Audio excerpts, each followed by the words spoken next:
Okay, hello everyone. This is Louis Diker from the company AGT Robotics in Canada. So today we have a webinar, one of the few webinars we'll have this year, focusing on the BeamMaster WELD and more precisely on how we can go from CAD to production in a very easy way and a very productive way. So just a few technical words to start. Right now you're all muted, so I don't have any background noises when I speak. If you have any questions, you can use, I know there's a question pane that you can use, or also a chat module. So there's also a way you can raise your hand, and if you have any questions along the way. At the end, there'll be a clear slide on questions. So at that time, I will unmute everybody. So if there's any question, you can just talk out loud, and everyone will be able to hear you. So let's start. Some of you I know have seen that part of the presentation here. So I'll go quick on the first part where we present AGT and where we present the product itself, and we'll focus more on the software side of it. If there is any need to have a specification sheets or to have more detail on the product itself, and for example the welding process and whatever, feel free to contact us, and we'll be able to either send you videos or data on this.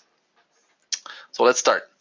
So the agenda today, who are we? AGT, the solutions for the metallic industry. We'll go quickly over the BeamMaster WELD, and as I said, we'll focus on the SLT for OLP, meaning the self-learning technology, the fact that we can actually automatically program robots for welding structural steel pieces. So a few words about AGT. Most of you, I think, know us at this point. So we were established in 1992. We're a robotic integrator, so we're specialized in automation, specialized in the structural steel sector. We have two plants, one in Trois-Rivières taking care about robotics, controls, project management, and one in Montreal where we have a team of programmers to develop the SLT technology, but also all kinds of vision-related and software-related tasks. We have hundreds of machinery installed all over the world, mostly in North America. And one of our major shareholders is CDP Capital. It's a large investment firm that has more than 200 billions of assets. That was not updated, so actually it's 250 now billions of assets here in Quebec. So a quick glance at the products we offer. We have the BeamMaster WELD for fitting and welding. We have the BeamMaster WELD for welding pre-engineered steel building and structural steel, which is our focus today. And we have also the Gouge Master for plate preparation, splicing, and gouging. We also have a line of, we also do basically custom products and solutions. So whether it goes from hard automation, robotic with SLT. So we've tackled many different applications, whether it's aluminum welding, cutting, plasma cutting, laser cladding, and so on, all in the metallic industry, including assembly as well and cutting. But also we studied and looked at a bunch of different layouts and solutions for pressure vessels, for many different applications, as you can see there. So, as you know, the challenges in structural steel and pre-engineered building is that there are many operations for preparation and many equipment available to do those tasks, but the tasks are just half of the shop time. The other half is welding and fitting, and this is where the BeamMaster WELD tackles this need.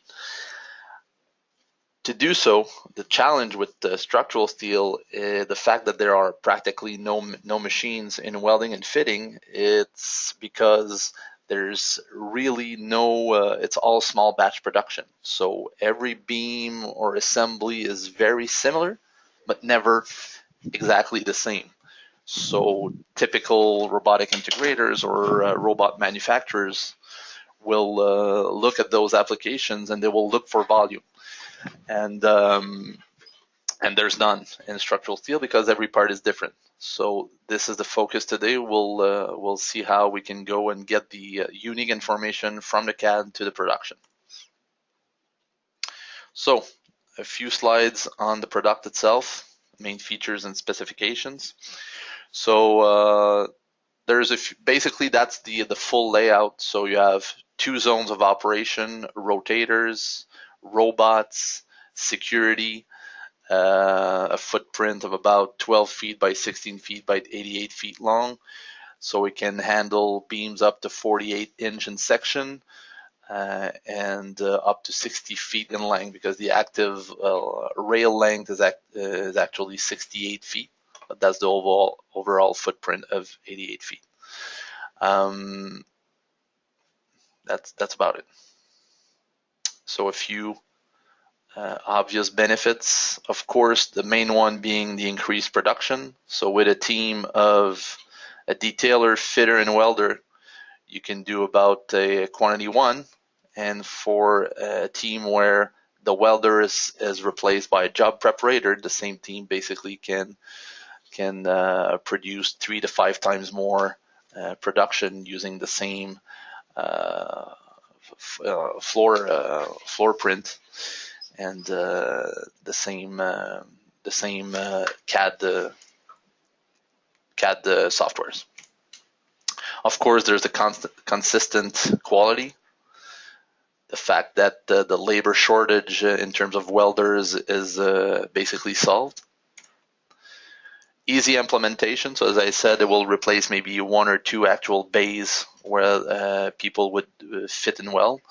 So it's easy to implement in most plants.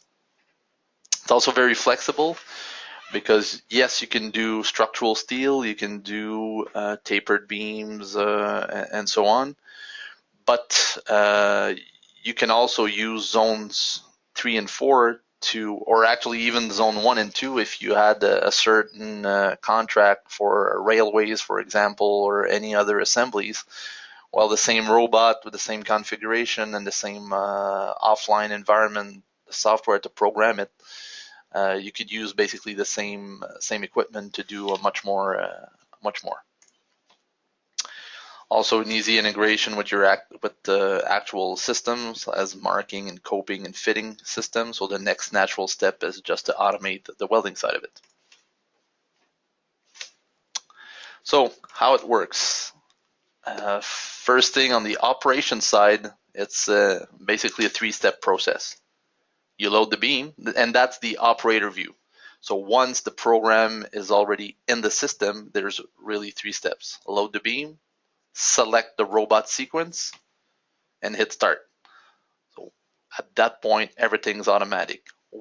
If you use the 2 zones, if you have smaller beams on zone 1 and you can use zone 2, well, the fitter could actually act as both the operator of the system and fitter for the beam to come in zone 2. So that's one way of using the system. Now, that's where most of the presentation will take place. We'll go into a little more details on the SLT4OLP. So the context is this one. So in order to program a robot in any virtual environment, 4 elements are needed.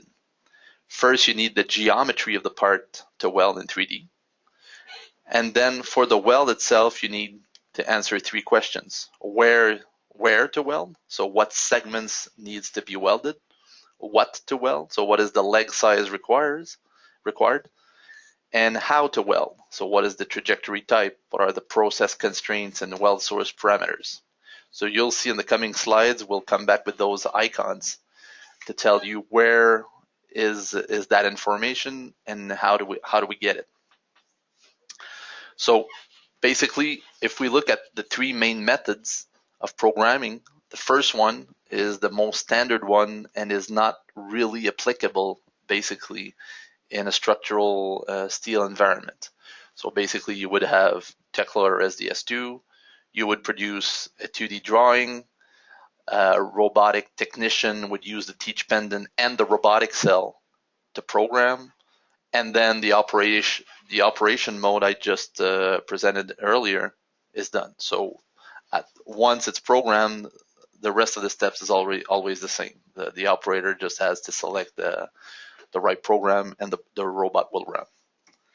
Second method has a great advantage of of using OLP. OLP stands for offline programming.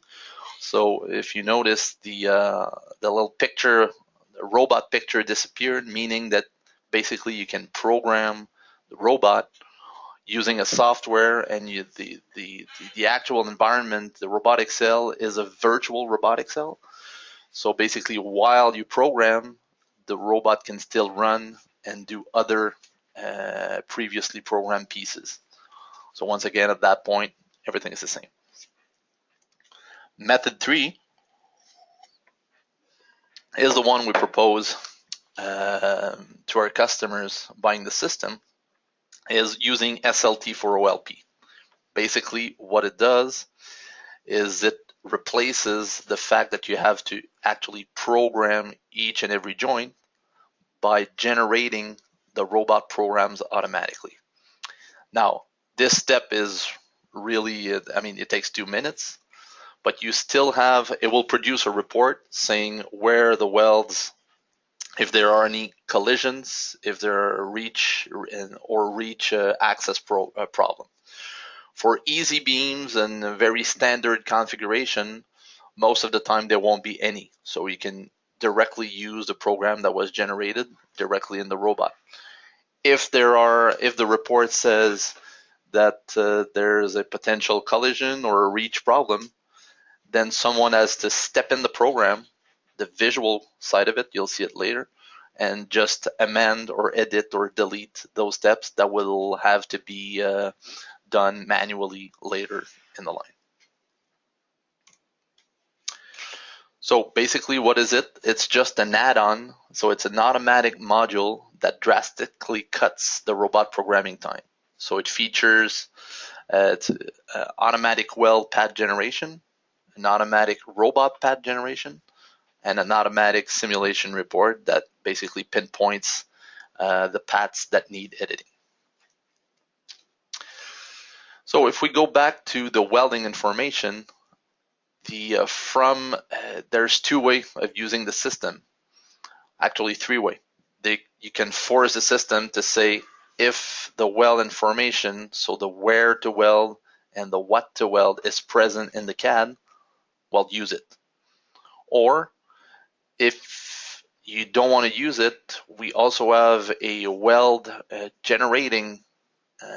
pad generation software where we will actually, based on your standard procedures, the welds will be generated automatically. Or you can have a hybrid, which is the third mode, where you can first start by looking in the CAD, and if it's not actually, if the weld is present in the CAD, it will override what has been generated automatically. So that's a third way of using it. This is the kind of interface you have in Tekla to generate the weld information, and this is exactly what the software takes to generate the robotic pad later on. So when we talk about automatic generation, we have all kind of different type of assemblies that are regrouped into families, and these are the standard, this is just a few examples of the standard families that are recognized automatically by the system, and so that can be integrated in your standard procedures, so the welds would be generated automatically. For example, the situation A01 is probably one of the best example. Typically, an angle like this, in your standard procedures, you need to weld on both sides and in front, but you don't need to weld behind the angle. So this is the kind of information that would be specified in the database and that the system would use to generate the welds automatically. Now, this is a 3-minute video that I will comment. So this is the SLT for OLP. So we'll show you how we start from Tekla and up to the point where we have the program ready to be generated in the robot controller. So basically, you saw the Tekla environment. I'll just rewind a little bit here. So basically, you have the entire building. In one step, you can export all the beam assemblies, or in that case, 61 beam assemblies, into one file. Then the file is open in a software called Part Expert, where you see your assemblies, and from there you will actually see the welds that can be automatically generated or the welds that have been detailed in Tekla.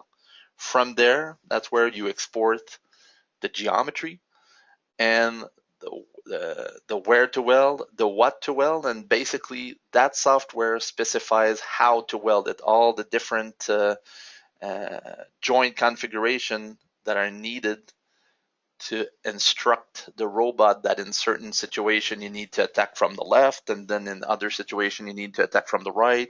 You need the proper push angle and so on. It will also do the link between the weld procedures that can vary depending on the joint configuration, the leg size, the thickness of the wall, and so on. So at that point, while I was talking, basically someone has to take the geometry and drag it into the system and position the beam in the rotators.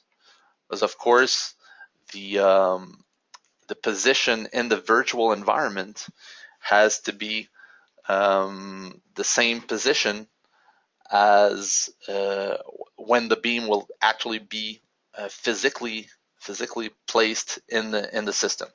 So that's where you decide what is the proper position. So most of the accessories are easily accessible by the robot. So at that point, in one click, and the entire sequence, you see it here on the left, is so file importation is done. So the entire sequence is automatically generated. Basically, it will create a structure of faces, so the right face, the left face, and a structure of parts, and for each part, the quantity of weld segments that need to be done, associated with the right weld schedule to be called from the robot. So at that point, even though right now we show it to you, you would have a report that you actually don't have to do this if the report says there's no collision or problem. So right now, we still have an engine where you can actually see beforehand how the robot will do it, how many times will he go cut the wire and go back to the reaming station. So he's welding all the pieces. You saw that the beam is also, the rotation is included in this. So you see a little bit the statements here. So you have position, these are point position, so meaning, okay, it's moving from one point to another. Then you have a weld process, then you're moving. So if something goes wrong, you can just step into those statements and basically edit them, delete them, amend them, save it, and do your simulation back again until everything's okay. So typically for typical structural beams, as I said, for easy ones, you won't have to do that. If there are any problems, for example, if an accessory would be too close to a rotator, it might not be makeable. So in that case, you would select the right part and just delete it. And so it's just a few minutes that you need to spend in the office per beam to make sure that the programs are valid. So you actually see that when the robot welds, there's added lights. So it's just indicate. So now you see the rotation, same thing.